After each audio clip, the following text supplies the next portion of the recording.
Dito na kami sa Hanoi, sa Old Quarter. Hintayin lang namin yung shuttle bus papunta sa aming hotel. Ang bilis ng biyahe. Parang 5:30 pa lang. Nandito na kami. Back to Hanoi. Pero malamig pa din ang weather. Pero mas malamig sa Sapa talaga. Hanap lang tayo ng Cafe Giang. So guys, nandito na kami. Cafe Giang. Let's go. Papasok ng Eskinita.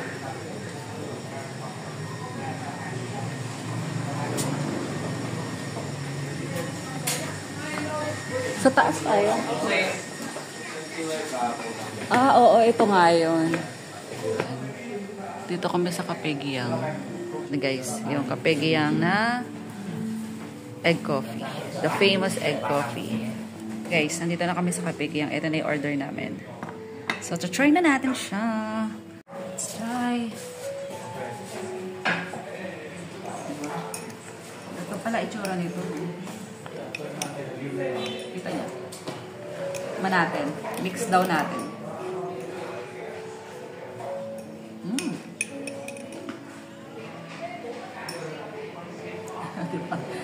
Pang ano? Pang thumbnail.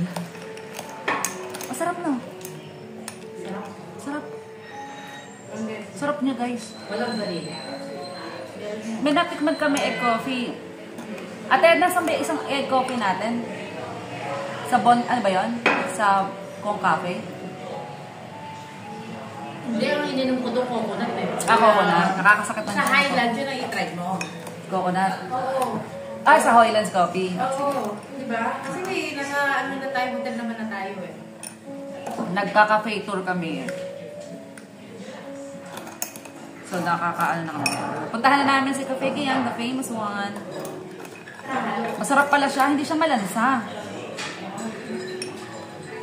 Parang gusto ko itong itry sa Pilipinas. No? Para kakaiba naman. Cold yung in-order ko. Jani, ano sa'yo? O Vietnamese? Vietnamese. Masarap din yung Vietnamese eh.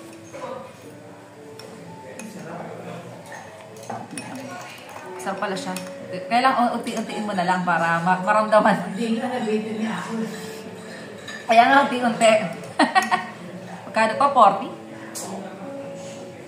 40,000 dong. Wala pala silang tinapay dito. Puro coffee yung ino-offer nila. Itatry na namin lahat ng mga nakalista namin na cafe kasi diba magtetep. Yung ibang mga establishment sarado na. So, kaya tinatry na namin yung mga ganito para habang bukas, na-try na namin siya.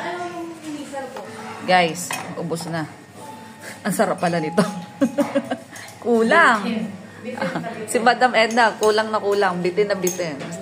Tignan nyo guys, since 1946 pa pala sila. Dito kasi yung original nito, yung egg coffee. Dito kami sa Cafe Giang, nanghihingi kami ng cherry blossoms. Oh. Diba? Nanghihingi kami ng cherry blossoms. Nandito kami sa Wincon Mall. Kasi hinanap namin yung Jollibee na nira sa amin. Hindi pa rin siya niras eh. Hindi na namin kinaya paglalakad. Pandora. Lani. Ayan yun, mga Uniqlo. Hey guys, nandito kami sa Vincom, Vietnam, sa Hanoi. At nakita na namin si Jollibee, Vietnam. Dito sa Hanoi. Kaya talaga hinanap namin to kasi gusto namin matry. Yan, Jollibee. Menu sa Jollibee dito sa Hanoi, Vietnam. Yan. Naghanap ako ng mix and match dito mga sis, wala eh. Gusto kong itry yun bumibili ako. That's my order. T3 and isang rice. Gusto ko nakahanin. And then Pepsi. Yan.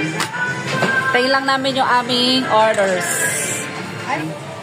Spaghetti, rice, chicken, fries, and 7-Up.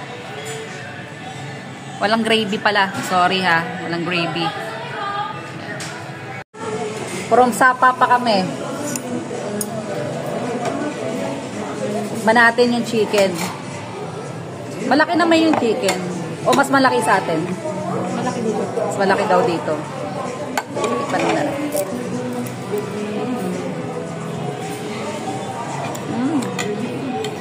Crunchy.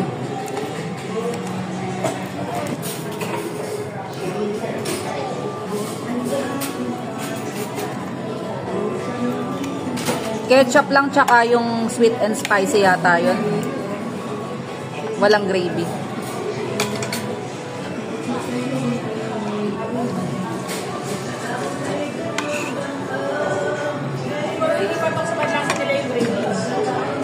Oh, baka.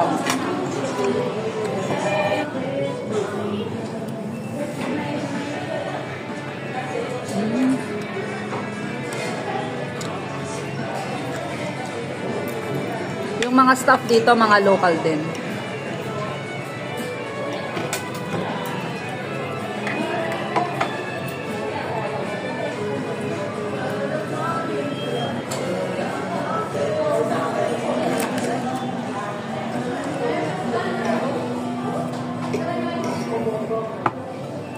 Spaghetti. Masarap. May nauna ako nakakain spaghetti. May rice na coconut ko na. Coconut ko na. Rice. May rice?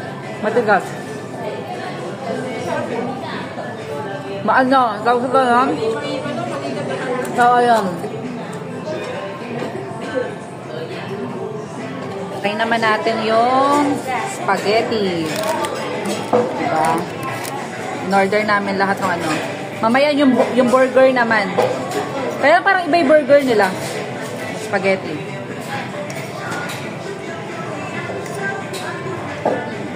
Ano, yung spaghetti, mas marami dito.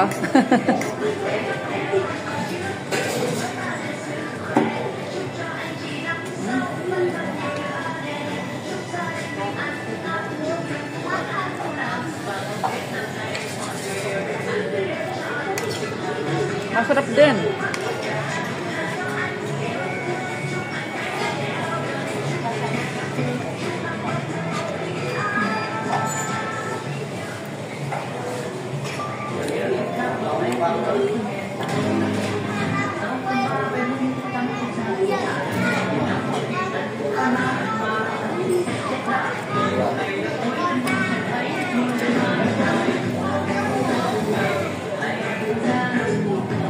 Guys, umorder si Ate Edna na shrimp burger. Kaya lang, na-late ng konti. Na-late ng mga 5 minutes yung burger ni Ate Edna. Ayan, no? Yan. So, alam nila kasing Pilipino kami at hinanap namin. Binigyan nila kami ng free fries. Ang galing naman nila. Nagbibigay sila pagka parang naabala ka ng something. So, sana ganun din sa Pinas, no? Pag may mga problema sa mga order, ganun din. Para pampalubag loob. Yun. Siguro appreciative lang talaga sila sa mga customers nila. Which is good. Lalo na't Pilipino tayo. Support. Ang 5 naming hotel. Diyos ko, nakalima na po kami. So, ito yung bathroom, CR. And then, meron kami ditong TV. May sleepers. And then, may pa-complimentary coffee. Water. Tissue. May, ano ito? Electric kettle. Then yan, may pa-cabinet po. Ayan, may pa-bolt, may pa-safe, at may pa-ref kami na pwede kami maglagay ng anything. Tapos, isang malaking king bed na to, no? Queen size. And 2 single beds. Tapos, bawat corner, meron kaming side table. And then, ayan, may telephone, aircon. O, ayan. O, yan lang. Feeling ko ito yung pinaka-aesthetic na room na napunta natin. Ayan na. Tapos, ano ba ang view? Ang view natin ay street. The busy street of Hanoi. The old quarter. Ayan. Maganda naman. Meron kaming pabintana. O, at least, pagka nag-New Year dito, o, malay mo, mga kapitbahay namin dito, may pakain. So, pupunta na lang kami. Ayan. Ito yung aming Bathroom. May sink. Camera. Ayan. Toilet. May bidet. At mayroon kaming shower area. Ayan. Woohoo! Maliit lang. Tsaka may pa-blower. And mayroong pa-bath gel, shampoo, and some toiletries. Ay, mauuwi namin to. Of course. May pa-shave ang madam. At pasuklay. Aba, okay naman pala dito, no? Very generous. Okay, guys.